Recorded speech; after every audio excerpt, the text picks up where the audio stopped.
Si vos frais augmentent, si vos dépenses augmentent, mais que vos revenus restent fixes, alors il n'y a qu'une seule solution. Ce que vous achetez, vous devez l'acheter moins cher. Salut les copains, j'espère que vous allez bien. Vous avez sans doute remarqué ces derniers mois que chez Breitling et chez Omega, ça devient très très d'avoir des remises. C'est pas impossible, mais c'est très compliqué. Breitling, ils sont occupés à monter en gamme, ils font un super boulot. Omega avec la Speedmaster, voilà, c'est un modèle qui est iconique et qui est beaucoup moins cher encore que les icônes de chez Rolex. Elles sont fortement demandées. Quand un produit est fort demandé, eh bien, on n'a pas tendance à recevoir des remises.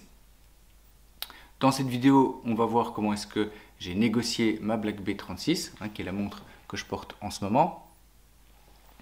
Comment est-ce que j'ai fait, pourquoi est-ce que j'ai fait, comment je négocie, quelles sont les conditions que j'ai dû réunir pour cela.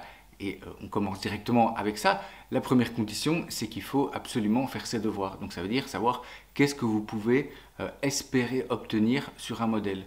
Donc voilà, me concernant, j'avais été voir plusieurs vendeurs particuliers et j'avais constaté que sur les factures d'achat, eh bien, il y avait des remises qui allaient parfois jusqu'à 11%.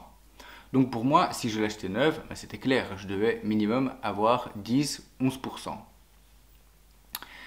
Une autre façon de faire ses devoirs, c'est de voir un peu comment est-ce que ça se comporte chez l'AD. Je me souviens, chez un bijoutier, j'avais été changer la pile de la rado de ma copine, et pendant que ce changement de pile et que l'étanchéité était refaite, j'avais essayé une Captain Cook. Lorsque la manipulation a été terminée, j'ai été au comptoir, j'ai payé pour la pile, et là, la dame m'a tendu un bon de moins 10% sur tout le magasin. Donc ça veut dire qu'à peine en éternuant, on avait déjà 10% sur tout le magasin. Ça veut dire qu'il y a moyen d'aller chercher plus. Dans une boutique, dans le monde de l'entreprise, dans les relations, ce que les vendeurs veulent, c'est de l'argent. Donc, si vous arrivez chez un vendeur de montres, vous avez de l'argent et vous êtes prêt à l'investir ou pas chez ce vendeur. Le vendeur, lui, tout ce qu'il a besoin, c'est de l'argent. En contrepartie, il vend ses montres, mais sans argent, il ne peut pas payer son salaire, il ne peut pas atteindre ses objectifs. Et donc, il n'a qu'une seule chose qui l'intéresse chez vous, entre guillemets, je ne dis pas ça péjorativement, mais une seule chose qui le fait vivre, c'est l'argent, alors que vous autres, l'argent, vous pouvez le mettre chez plusieurs vendeurs, vous pouvez même ne pas acheter une montre si ça vous chante.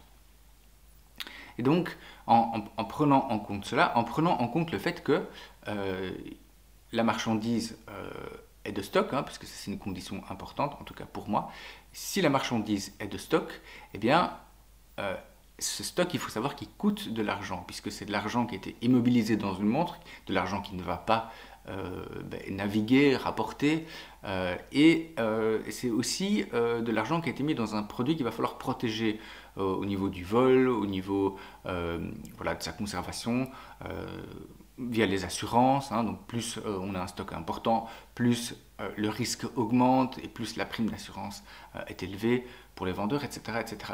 Donc pour moi, lorsqu'on a bien fait ses devoirs et lorsque le produit est de stock, eh bien, on commence à cocher des cases. Alors ce vendeur, il n'a qu'une seule chose, il n'y a qu'une seule chose dont il a besoin, c'est de l'argent, et en plus il a sur le dos une montre dans son stock dont il veut se débarrasser. Donc cette personne, on va l'aider, évidemment. On ne va pas le faire à n'importe quel prix, mais on va l'aider, évidemment. Et comment est-ce que voilà, ça c'est comme ça que je considère la négociation, c'est en fait il faut aider l'autre. Et comment est-ce que moi je m'y prends, parce que ici ça a été pour la montre, mais on peut imaginer la même chose pour un canapé, pour une TV, pour n'importe quoi. Évidemment, il faut que ce soit des objets qui soient des objets qui n'ait pas une forte rotation. Vous n'allez pas pouvoir faire ça sur une boîte de sel ou sur du céleri par exemple. Non, il faut que ce soit vraiment des produits qui coûtent un petit peu plus cher, avec un cycle d'achat de 1 fois ou 2 l'an par exemple, et à ce moment-là, il y a peut-être moyen de faire quelque chose. En tout cas, c'est ma conviction. Donc comment est-ce que j'ai fait? Je suis arrivé donc chez le bijoutier, le revendeur Tudor. J'ai demandé pour essayer quelques modèles parce que je voulais également essayer la Black B noire. Et là, j'ai vu que la Black B bleue, donc celle que je porte maintenant, eh bien, j'ai vu qu'elle était de stock. Donc ça, c'était une super nouvelle. Je commence à discuter avec la vendeuse. Je lui dis, voilà, ça c'est le modèle que je recherche, mais je considère également un achat chez un particulier.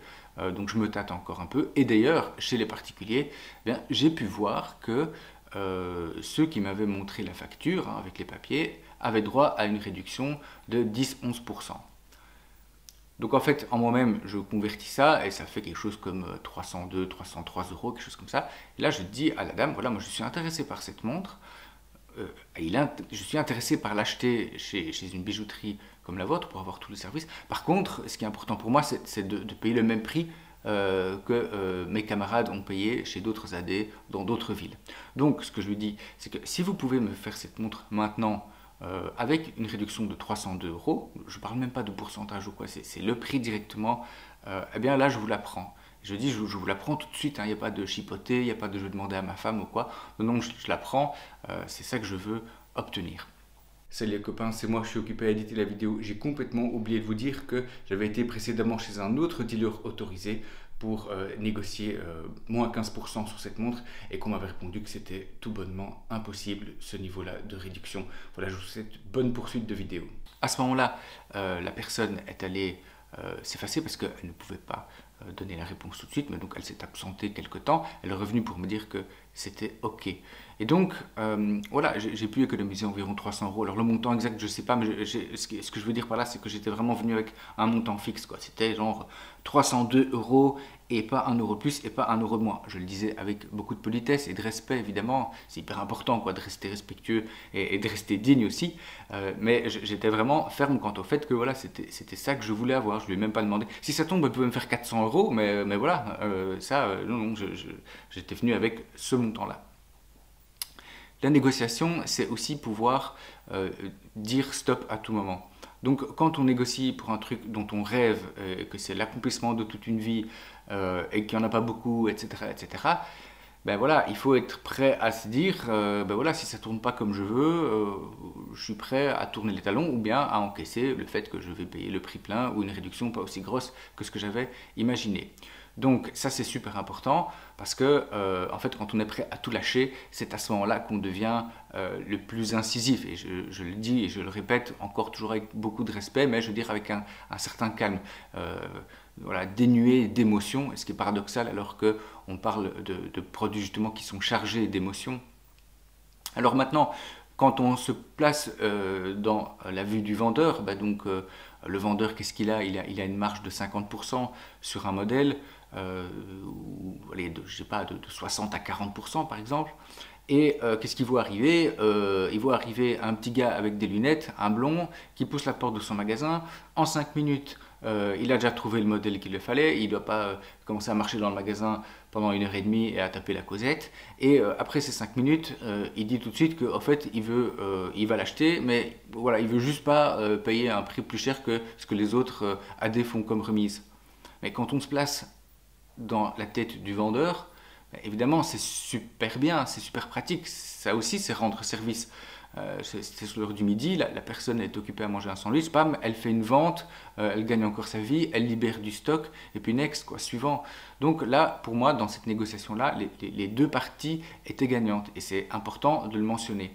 Alors, il y a une phrase que la personne aurait pu sortir, et là, j'aurais été un petit peu déstabilisé, c'est si face à ce montant que j'avais annoncé, donc mettons 302 euros, si elle m'avait dit voilà, ça correspond à 11% de réduction, c'est un palier que généralement on propose à notre clientèle fidèle.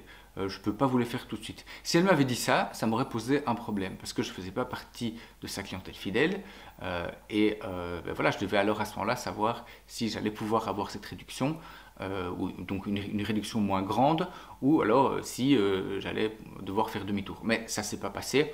Encore une fois, on était en pleine pandémie, les boutiques étaient vides, les Chinois ne voyageaient plus, et donc je m'estimais à ce moment-là, face à un modèle de stock, dans une position où j'étais en droit de pouvoir négocier. Alors, malgré tout, il y a des fois où ça ne fonctionne pas. Ça m'arrive parfois de négocier, je vous l'ai dit tout à l'heure, sur des produits qui coûtaient un petit peu plus cher, je veux dire, à partir du moment où on est sur du 300-400 euros, ben voilà, là ça m'arrive de négocier. Mais parfois, ça ne fonctionne pas. Et donc, ben là, il faut pas mal le prendre.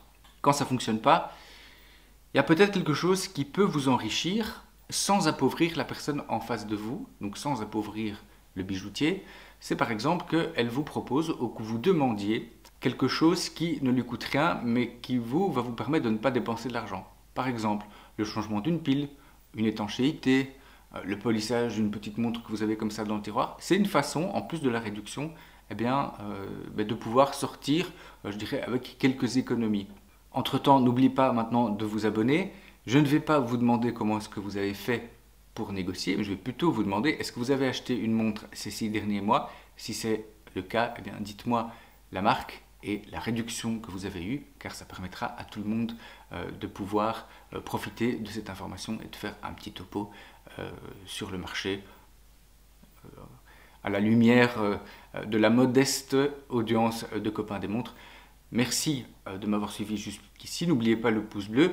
Et si votre montre, si la montre que vous visez n'est pas de stock, bonne chance.